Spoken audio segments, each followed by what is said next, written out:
उस रात हाईवे पर हमने लाल चुनरी वाली औरत को लिफ्ट दी और सुबह हमारी लाश मिली। जो भी इस औरत को लिफ्ट देता है वो सुबह जिंदा नहीं लौटता।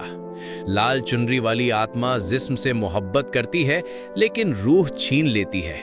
जानिए पूरी सच्चाई। राजस्थान का सुनसान हाईवे, चारों ओर पसरा सन्नाटा और ऊपर चमकता हुआ अधूरा चांद। रात 11 बजे एक एसयूवी उस सुनसान रास्ते पर दौड़ रही थी। गाड़ी में 4 लोग थे, अजय, विकास, मोहित और प्रिया। दिल्ली से जोधपुर लौटते हुए सब हंसी मजाक में डूबे हुए थे। बियर की बोतलें खुली थीं, स्पीकर पर धीमा रोमांटिक गाना बज रहा था और बीच बीच में सबके ठहाके गूंज रहे थे। प्रिया, जो मोहित की गर्लफ्रेंड थी, उसके कंधे पर सिर रखकर बैठी थी। मोहित बार बार उसके बालों को सहला रहा था और उसकी आंखों में डूब रहा था। गाड़ी का माहौल एकदम रोमांटिक हो चला था, लेकिन यह रात उनकी जिंदगी की आखिरी रात होने वाली थी। कुछ किलोमीटर आगे बढ़ते ही दूर सड़क पर उन्हें एक लाल चुनरी लहराती दिखाई दी। बीच हाईवे पर खड़ी एक औरत हाथ देकर गाड़ी रोकने का इशारा कर रही थी। उसके लंबे खुले बाल, गोरा चेहरा और अजीब सी लाल आंखें जैसे किसी रहस्य से भरी हों। सब चौंक गए। प्रिया घबराकर बोली, ये औरत रात के इस टाइम यहाँ क्या कर रही है? अजय ने शक भरे लहजे में कहा, कुछ गड़बड़ लग रही है। मगर विकास बोला, अरे छोड़ो भी, शायद किसी को मदद चाहिए, इंसानियत के नाते लिफ्ट देनी चाहिए। मोहित ने गाड़ी धीमी की और एसयूवी उसके पास जाकर रुकी। औरत ने धीमे और गहरी आवाज में कहा, भैया मुझे जोधपुर तक जाना है, लिफ्ट दोगे? सबने एक दूसरे को देखा, फिर प्रिया के कहने पर मोहित ने हाँ कर दी। वो औरत गाड़ी की पिछली सीट पर प्रिया के बगल में बैठ गई। उसकी लाल चुनरी से आधा चेहरा ढका था। कपड़े पुराने शादी के जोड़े जैसे लग रहे थे। गाड़ी बढ़ी तो एक ठंडी हवा का झोंका अंदर आया, जैसे किसी ने फ्रिज खोल दिया हो। प्रिया कांप गई। कुछ देर सब खामोश रहे। फिर औरत ने पूछा, आप लोग कहां से आ रहे हैं? विकास ने हंसते हुए कहा, दिल्ली से, पार्टी करके लौट रहे हैं। औरत हल्का सा मुस्कुराई, लेकिन उसकी मुस्कान अजीब थी, जैसे किसी ने जबरदस्ती उसे हंसने को कहा हो। अजय ने शीशे में देखा तो पाया कि औरत बार बार अपनी चुनरी ठीक कर रही है, जैसे कुछ छुपा रही हो। तभी प्रिया ने उसका हाथ पकड़ा और चौंक गई। मोहित, इसका हाथ तो बर्फ जैसा ठंडा है। सबने मजाक में उड़ा दिया, लेकिन माहौल धीरे धीरे भारी होता गया। मोहित ने रियर व्यू मिरर में देखा तो औरत उसकी तरफ घूर रही थी। उसकी आंखें एक पल के लिए पूरी तरह लाल चमकने लगीं, लेकिन अगले ही पल सामान्य हो गई।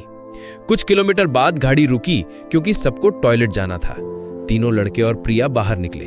जब लौटे तो देखा कि औरत अब खुलकर मुस्कुरा रही थी। उसकी मुस्कान में अजीब खिंचाव था। उसने धीरे से कहा, तुम सब बहुत अच्छे लगते हो, खासकर तुम। उसने सीधा मोहित की तरफ इशारा किया। मोहित सक पका गया। प्रिया ने गुस्से से उसे देखा। गाड़ी फिर चली। अंदर अचानक एक अजीब खुशबू भर गई, महंगी इत्र और खून की मिलीजुली गंध। औरत धीरे धीरे मोहित के पास खिसकी। उसके बाल मोहित के कंधे से छूने लगे। उसकी उंगलियां मोहित की झांद पर आ गई। मोहित सिहर उठा। उसके शरीर में अजीब सनसनी दौड़ गई। वो ना तो मना कर पा रहा था, ना कुछ कह पा रहा था। प्रिया ने यह देखा और झल्लाकर बोली, अपना हाथ हटाइए। औरत ने उसकी तरफ देखा और धीरे से फुसफुसाई, तुम्हें क्या लगता है वो सिर्फ तुम्हारा है? उसकी आवाज इतनी भारी और जहरीली की कि प्रिया कांप गई। गाड़ी अचानक बंद हो गई। एसयूवी सुनसान सड़क पर रुक गई। सब लड़के उतरकर गाड़ी चेक करने लगे। प्रिया भी उतरी। औरत वहीं बैठी रही। तभी गाड़ी के अंदर से उसकी हंसी गूंज उठी, इतनी तेज जैसे सैकड़ों लोग एक साथ हंस रहे हों। सब डर गए। अजय चिल्लाया, तुम कौन हो? औरत धीरे धीरे बाहर आई। उसकी लाल चुनरी हवा में उड़ गई। चेहरा आधा जला हुआ था, आंखें खून जैसी लाल, होंठों से खून टपक रहा था। सबके होश उड़ गए। वो सीधे मोहित की तरफ बढ़ी।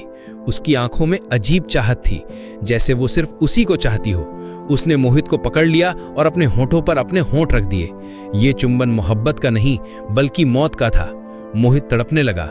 उसकी सांसें टूटने लगी, शरीर कांपने लगा। प्रिया चीखते हुए उसे छुड़ाने लगी। उसने औरत को धक्का दिया, लेकिन औरत ने उसे जमीन पर पटक दिया। प्रिया के होंठ से खून निकल आया। अजय और विकास दौड़े, लेकिन औरत ने उन्हें एक हाथ से कई फीट दूर फेंक दिया। उसने मोहित को कसकर पकड़ा और फुसफुसाई, अब तुम सिर्फ मेरे हो। उसके हाथ मोहित के सीने पर चलने लगे, उसकी गर्दन दबने लगी। मोहित की आंखें उलटने लगी।